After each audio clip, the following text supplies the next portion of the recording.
Hello, kids! Today, we are going to read simple sentences. I see a red bird. I see a green apple. I see a blue ball. I see a purple dinosaur. I see a black bat. I see a yellow sun. I see a pink cupcake.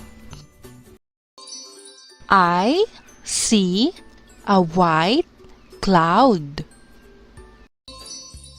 I see a green bush.